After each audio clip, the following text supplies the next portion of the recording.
बच्चों, welcome to my channel. आज मैं आपको पढ़ाऊंगी साइन रूट एक्स को फर्स्ट प्रिंसिपल से कैसे डिफरेंशिएट किया जाता है। सबसे पहले बेटा जिस भी फंक्शन को आपको फर्स्ट प्रिंसिपल से डिफरेंशिएट करना है उसे बेटा आप मानिए एफ एक्स। तो एफ एक्स इक्वल टू हो गया साइन रूट एक्स। अब बेटा हमें इस फॉर्मूले में वैल्यू रखना है। हमें एफ एक्स चाहिए इस फॉर्मूले के लिए, वो तो आपके पास है। साथ में बेटा आपको एफ एक्स प्लस एच भी चाहिए। तो बेटा एफ एक्स प्लस एच निकालते हैं। कैसे निकलेगा? देखिए एक्स की जगह बेटा आप रख दीजिए एक्स प्लस एच। तो बेटा इधर भी रख दीजिए, ये साइन एक्स की जगह रखा एक्स प्लस एच। ठीक है। अब बच्चों इस फॉर्मूले में हम वैल्यू डाल देते हैं, d by d x f x बेटा साइन रूट एक्स है, ये equal limit h tends to zero, limit h tends to zero f x plus h. बेटा एफ एक्स प्लस एच की वैल्यू ये है, इसे लिख लो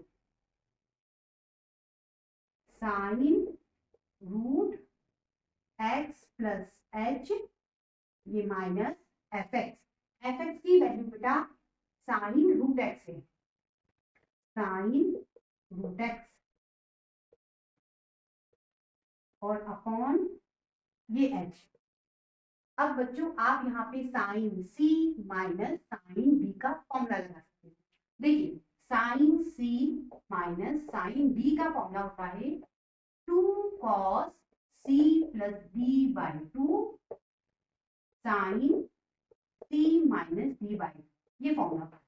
ठीक है, तो बेटा आप इसको c पढ़ लीजिए और इसको बेटा आप d पढ़ लीजिए। ठीक है, और फॉर्मूला लगा लीजिए। तो सबसे पहले इसे लिख लेते हैं, limit h tends to zero. देखिए फॉर्मूला कहता है 2 cos c plus d by 2। c बेटा ये है under root x plus h, ये बेटा c प्लस d, d बेटा रूट x है और ये अपॉन 2, ये हो गया c प्लस d बाई 2। ठीक है, अब फॉर्मूला कहता है sine c minus d by 2। c बेटा ये है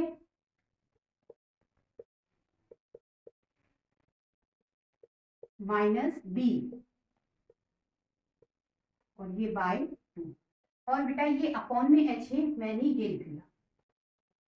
अब बेटा ये limit h tends to zero, ये बेटा 2, ये कॉस, ये under root x plus h plus root x upon 2। ठीक है, अब इसकी बात कर लेते हैं, sine under root x plus h minus root x upon 2। ठीक है, अब बच्चों दोनों फंक्शन में अलग अलग लिमिट लगा लेते हैं। देखिए इस फंक्शन में ये लिमिट लगी है तो बेटा इधर भी लगा limit h tends to zero. ठीक है, और ब्रैकेट लगा लेते हैं। अब बच्चों आपको मालूम है साइन के लिए फॉर्मूला होता है limit theta tends to zero sine theta upon theta equal to 1, ये होता है। अब ये आपको क्या बताता है वो समझना। देखिए साइन के साथ जो एंगल है वही एंगल यदि अपॉन में होता है और लिमिट क्या हो टेंस टू जीरो, ठीक है, तो बेटा कंप्लीट वैल्यू 1 होती है। तो बेटा वही हम करेंगे, लिमिट हमारी h टेंस टू जीरो है, मतलब ये बात तो होगी। ठीक है, साइन के साथ बेटा ये एंगल है, यही बच्चों इसके अपॉन में आना चाहिए। ठीक है, तो इस कंप्लीट वैल्यू को हम 1 लिख पाएंगे। तो क्या करेंगे, तो बच्चों एडजस्टमेंट कर लेते हैं। देखिए क्या करेंगे, इसी एंगल से आप नीचे करिए डिवाइड। ठीक है, और बेटा इसी से कर दीजिए multiply.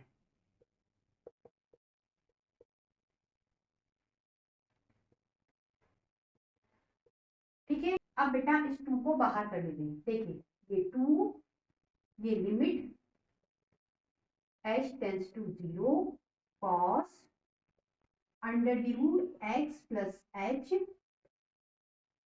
Plus root x upon 2। ठीक है, अब इसे लिख लेते हैं limit h tends to 0 sine ये under the root x plus h minus root x upon 2 और ये अपॉन में under the root x plus h minus root x upon 2। ठीक है, अलग अलग ब्रैकेट में कर देते हैं इस तरह से।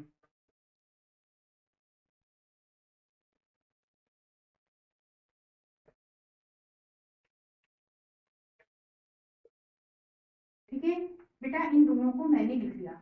अब बच्चों इसमें भी आपको लिमिट लगानी होगी, तो बेटा इसे लिख लेते हैं। Limit h tends to 0 under the root x plus h minus root x upon 2। ठीक है, और बेटा इस 2 के अपॉन में h भी था, 2 तो हमने बाहर निकाल लिया, h बचा बेटा, उसे मैं यहाँ लिख लेती।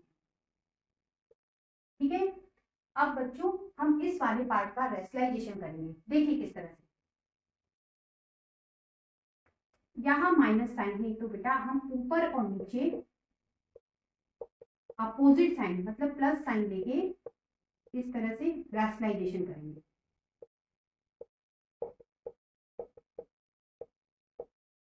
अब बेटा आप यहाँ पे a minus B A plus B का फॉर्मूला लगा सकते हैं। देखिए a minus B A plus B, ये फॉर्मूला होता है A square minus B square. ठीक है, इसको मैं रफ में आपको सॉल्व करके बता दूं।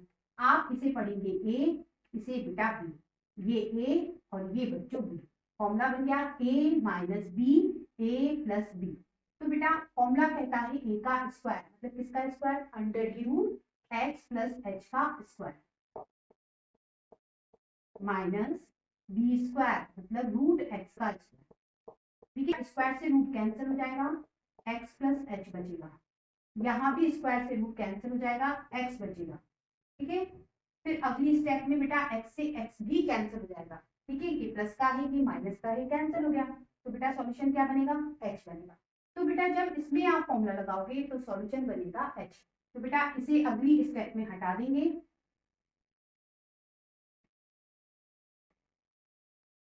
और बच्चों ये सॉल्यूशन लिख देंगे h। ठीक है, अब बच्चों अगली स्टेप में बेटा ये h से h भी कैंसिल हो जाएगा, आप इस 2 से 2 भी कैंसिल कर सकते हो। अब बेटा लिमिट की बात कर लेते हैं। देखिए इसकी बात करते हैं, h टेंस टू 0 लिखा है मतलब h की जगह आपको 0 रखना है। तो बेटा यहाँ 0 रखोगे तो यहाँ रूट x और यहाँ रूट x दोनों जुड़ गए, 2 रूट x हो जाएगा। तो ये हो गया cos 2 रूट x और ये अपॉन 2। ठीक है, अब बेटा इसकी बात करते हैं। मैंने आपसे कहा था यदि लिमिट थीटा टेंस टू 0 है और साइन के साथ जो एंगल है वही एंगल अपॉन में होता है तो कंप्लीट वैल्यू 1 होती है। ठीक है, इसके बेस पे हम कह सकते हैं कि h टेंस टू 0 है 0। ठीक, और बेटा साइन के साथ जो एंगल है वही एंगल हमने नीचे बना है, तो बेटा ये कंप्लीट वैल्यू को हम क्या कह सकते हैं, 1। बच्चों इसकी जगह हो गया 1। ठीक है, अब बच्चों हमें इसकी बात करनी है। तो बेटा ये तो कैंसिल हो चुका, यहाँ 1 बचा, h की जगह बेटा यहाँ से आप 0 रखोगे तो ये root x plus root x 2 root x हो जाएगा। ठीक है, ये 2 से 2 cancel, cos root x upon 2 root x। इस तरह से बच्चों साइन रूट x का फर्स्ट प्रिंसिपल से आज आपने डिफरेंशिएशन सीखा। नेक्स्ट क्वेश्चन के लिए फिर मिलते हैं, तब तक के लिए गुड बाय।